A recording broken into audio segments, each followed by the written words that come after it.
dhaggeeffadhu Jibuutiin mana isin beekame. Jibuutiin ni beekama caala jawala hayyeenya Halas. Suuraa isin qabda. Suuraa isin qabda. Suuraa isin qabda. Hayyee suuraa si WhatsApp jiran argina raqama kanatti sajja. Ammuma erga ammu. Asilillee wanni dabarfachuu barbaadu namoonni garuu jaarsii tokko akkas godhan isa jaarsii biyya narra jaarsii hin jiru. Hayyee. Himboyin dhugaadha. Himboyin Habibi himboyin iti. Bo. Habibi. Amma boyin iti dhaggeeffadhu Habibi. Namni jaarsarra fedhu hin jiru sun kijibaati dhaggeeffadhu adeero. Wanni si bochisaa hin jirtu. Rabbi si asabbarsiisu. Rabbi si ajajjabeessu. Siifin boyna. Hayi jaamsun jira fagoon jirarraa. Awwaan silaa jaarsi namaa guutuu gibbaa irraa kaasee silaa warraanni si goggobee silaa jiraatee irra kaasee miti. Ayyee Habibi kiyya dhaggeeffadhu dhiifama wajjini Rabbi si asabbarsiisu obsi akkasiitiis Rabbi haa baasu nutis jala dalaynaan hordofna kanaafuu siifin bilbilaa.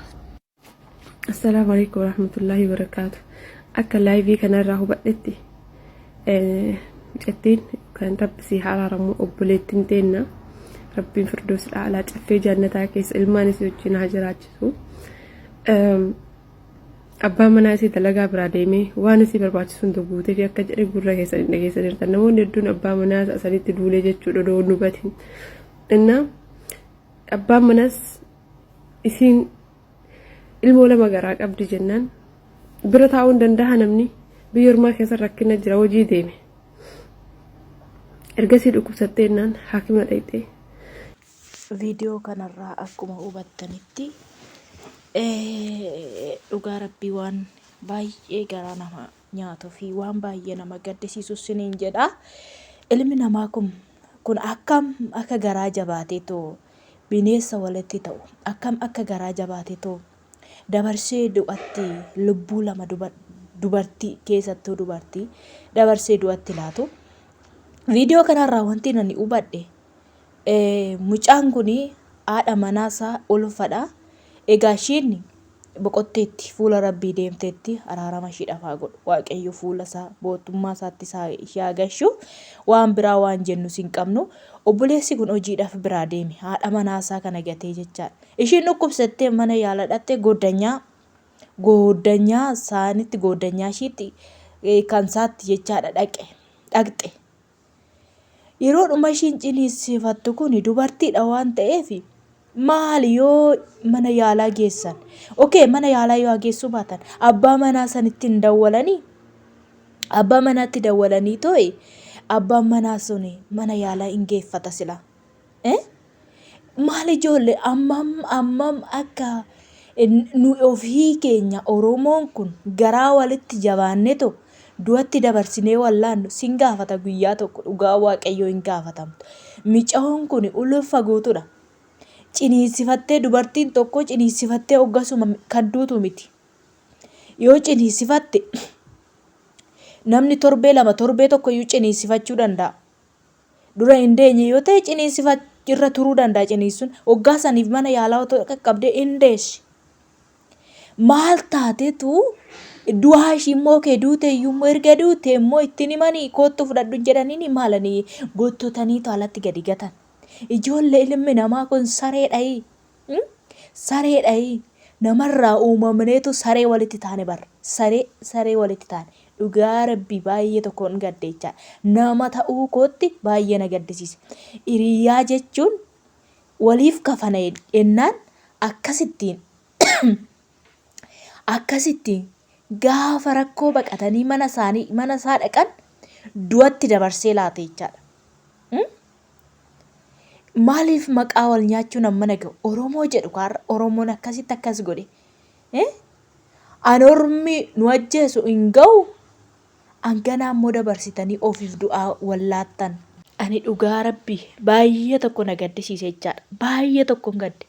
Ilmi namaa kun gara jabina inni qabuu fi ammam akka inni wal jaallatu gubbaarraan afaan isitti kolfaa boolla akka namaaf qotu dhugaa rabbiiti. Eenyumayyuu taanaan haadha ofii ishii garaa tokko keessaa wajjiniin gadi ba'aniyyuu taanaan nama kanatti of amanuu miti. Of amanuu miti. Maal jedheen namni tokko nama lubbuu garaadhaa qabu nama da'umsatti deemu abbaa warraatti hin dawwalanii. Maali ijoollee maali wanta mana nama cigaasisu wanta mana fokkisaan kun maali wanti fokkisaan akkaatti ilmaan Oromoo walirratti raawwachaa jiran kun biyya ormaa keessatti akkanatti walirratti raawwattu. Biyya ormaa keessatti akkanattiin haadhuu keessan ajjeeftanii too akka isbeelii qoshaashatti gad darbattanii alatti gattu.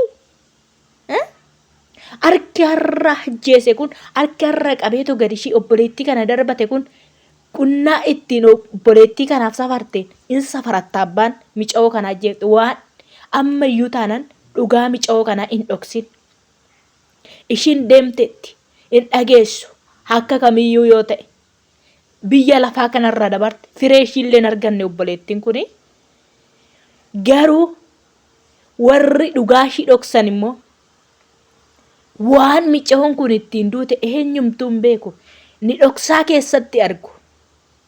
Inni waan sa'aatii sekeendii keessatti yeroo sanatti ta'ee hojjetame argu. Inni yeroo hundumayyuu argu. Dhugaa mica'oo kana Rabbiin haa baasu. Rabbiin haa baasu dhugaa Rabbiiti. Namni yoo dhokseeyyuu guyyaa tokko hin ba'a.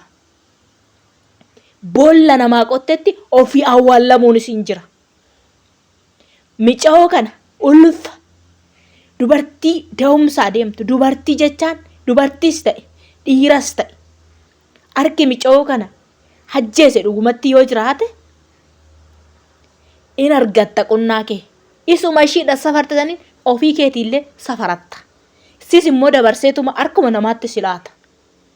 Badii namarratti dalagde kana ofii keetiifis immoo in fudhatta. Dhugaa garaa koon na gubate Rabbi. Garaa kiyyan na gubate. Gara jabina akkanaa kana biyya ormaa keessatti walirratti raawwachuu jechaan mee ammam. Mana haadhaaf abbaan qabdu obboleettiin kun abbaan manaa ishii biraa hojii deeme. Waan ishii barbaachisu biteef biraa deeme. Hojii deemeen ofii ishiitti ciniisuu qabnaan deebitee mana hiriyaa ishiitti yeroo gortu. Hiriyaa ishii kun immoo yeroo akkasittiin ukkaamsee akka isbeelitti darbatee toreeffa ishii gatu. Mee maaltu isinitti dhaga'ama? Maaltu isinitti dhaga'ama? Garaa kun na gubate dhugaa Waaqayyoo jechaadha. Ilmi namaa nama baqqa. Bineensa miti. Nama. Adurree miti namni kan dabarsi gatti ajjeefte too alatti gad darbattee gattu. In farada inni olii kun hin dhiisu guyyaa tokko. Arrallee dhugaa mica'oo kan namni dhoksu jiraachuu danda'a. Garuu dhugaa ishii kan baasu eenyu seetan isa olii kana. Isa yeroo sana dukkana keessatti ifa keessatti argu. Waan sa'aatii sekeendii keessatti waan hoggaa sana hojjetame mica'oo kanarratti raawwatame. Waan argu san inni argu sun in farada. Firdii Waaqayyoo immoo qajeeladha. Inni qajeeladha. In faradaa qajeeladha immoo guyyaa eega. Har'aa takka lama sadii dheetu faradaa jira. Dhugaa Rabbii waan suukkanneessaa akkanaa kana waan namaa baasu. Seexanni akkamittiin akka dhaloota garaa jabummaadhaan dabarsee walitti kennu garuu. Ijoollee lubbuu tokkootu ta'ee naman gaddisiisu bara akkasitti naman gubu. Dubartii ulfa guutuu akkasittiin ajjeesu. Mana yaalaa jiru. Abbaa manaa jiru. Abbaa manaatti hin dawwalaniifi. Reefuma ishii maaliif gatuun barbaachise? Innoo maalumaaf gatamuun barbaachise? Shamarran keenya maaloo yeroo biyyaa baatan kaayyoodhaaf biyyaa baatan mee gaa'ela dhaabinaa biyya ormaa keessatti. Namatti sissiqinaa. Nama si namaninaa. Nama naannoo keetii jaalladhu.